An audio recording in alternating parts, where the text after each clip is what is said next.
Big ബോസിന്റെ weekend episode പുറത്തു വന്നപ്പോൾ പ്രേക്ഷകരെല്ലാം ഹാപ്പിയാണ്. തങ്ങൾക്ക് പറയാനുള്ളതെല്ലാം മോഹൻലാൽ മുഖം നോക്കാതെ മത്സരാർത്ഥികളോട് പറഞ്ഞെന്ന് ഏവരും പറയുന്നു. ജാസ്മിൻ, ഗബ്രി, രശ്മിൻ തുടങ്ങിയവർക്കാണ് ലാലേട്ടനിൽ നിന്നും കൂടുതൽ ശകാരം കിട്ടിയത്. ജാസ്മിനും ഗബ്രിക്കുമെതിരെ ചില ആരോപണങ്ങൾ ജിൻഡോയും ഉന്നയിച്ചു. രണ്ടുപേരും ബാത്റൂം മുഖേന രഹസ്യ സംഭാഷണങ്ങൾ നടത്തുന്നുണ്ടെന്നാണ് ജിൻഡോ ആരോപിച്ചത്. ബാത്റൂമിൽ ഞാൻ കയറിയപ്പോൾ അപ്പുറത്തുനിന്ന് ഒരു മുട്ട്.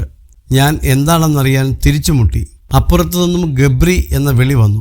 എനിക്ക് മിണ്ടാൻ പറ്റില്ല, കാരണം ഞാൻ ഗബ്രി അല്ലല്ലോ.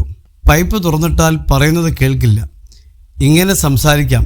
ഇക്കാര്യം ചെക്ക് ചെയ്യാൻ താൻ അർജുനോടും മറ്റൊരാളോടും പറഞ്ഞെന്നും ജിൻഡോ വെളിപ്പെടുത്തി.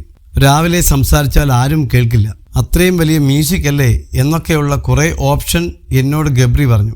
ഇവൻ ആള് കൊള്ളാമല്ലോ എന്ന് കരുതി പിന്നാലെ പോയി നോക്കുകയായിരുന്നെന്നും ജിൻഡോ തുറന്നടിച്ചു. ഇതിന് ജാസ്മിൻ മറുപടി നൽകി. ബാത്റൂമിൽ വെച്ച് സംസാരിച്ചാലും കേൾക്കും. ഞാൻ 1-2 ദിവസം കൂടുമ്പോഴേ കുളിക്കാറുള്ളൂ. ദിവസവും ബാത്റൂമിൽ കയറി അങ്ങനെ ഒരു സംഭാഷണം നടത്തേണ്ട കാര്യമില്ല. ബാത്റൂമിൽ കുളിക്കാൻ കയറിയപ്പോൾ ഇവൻ ചുമ്മാ കതകിൽ മുട്ടി. 2 കൊട്ട് വന്നപ്പോൾ തിരിച്ചു കൊട്ടി. എടാ ഗബ്രി എന്ന് വിളിച്ചതാണെന്നും ജാസ്മിൻ വ്യക്തമാക്കി. നോറയും ജാസ്മിനും രശ്മിനും ഒരാഴ്ച ഒരുമിച്ചാണ് കിടന്നുറങ്ങിയതെന്നും ഇത് ശരിയല്ലെന്നും ജിൻഡോ പറഞ്ഞു.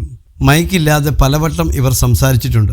പവർ ടീമിലുള്ള രശ്മിന് തന്റെ പവർ ഉപയോഗിച്ച് ആർക്കും ഒപ്പവും കിടക്കാം. പുറത്തുനിന്ന് വൈൽഡ് കാർഡ് എൻട്രി വന്നാൽ അവരിൽ നിന്നും വിവരങ്ങൾ അറിയാൻ രശ്മിൻ ഇത്തരത്തിൽ ശ്രമിച്ചേക്കും. നോറയും രശ്മിനും ഒരു ബെഡിലാണ് കിടക്കുന്നത്. ചോദിച്ചപ്പോൾ 2 പുതപ്പിലാണ് കിടക്കുന്നതെന്ന് പറഞ്ഞു. ബെഡ് ചെറുതാണ്. അവർക്ക് ഒരു പുതപ്പിനുള്ളിൽ സുഖമായിരുന്ന് സംസാരിക്കാം. രാത്രി മൊത്തം സംസാരിക്കാം. ഒരു തവണ ഇവർ ശല്യപ്പെടുത്തിയിട്ടുറങ്ങുന്നതായി തനിക്ക് അഭിനയിക്കേണ്ടി വന്നിട്ടുണ്ടെന്നും ജിൻഡോ തുറന്നടിച്ചു. ജിൻഡോയ്ക്കെതിരെ ബിഗ് ബോസ് വീട്ടിൽ നിന്നും വിമർശനങ്ങളും വന്നു. പുറത്തു ഞാനും ഇവനും തമ്മിൽ എന്തെങ്കിലും ഉണ്ടെന്ന ഇമേജ് ഉണ്ടെങ്കിൽ അവർക്ക് എന്തൊക്കെ തരത്തിൽ ഇത് വളച്ചൊടിക്കാം. ജിൻഡോ പറഞ്ഞത് ശരിയായില്ലെന്നും ജാസ്മിൻ കരഞ്ഞുകൊണ്ട് പറഞ്ഞു. ജിൻഡോയെ രൂക്ഷമായി ഗബ്രി വിമർശിച്ചു. തനിക്ക് നുണകൾ പറയാൻ നാണമുണ്ടോ എന്നാണ് ജിൻഡോയോട് ഗബ്രി ചോദിച്ചത്. ഇത് ഇരുവരും തമ്മിൽ ചെറിയ വാക്കേറ്റത്തിനും ഇടയാക്കി.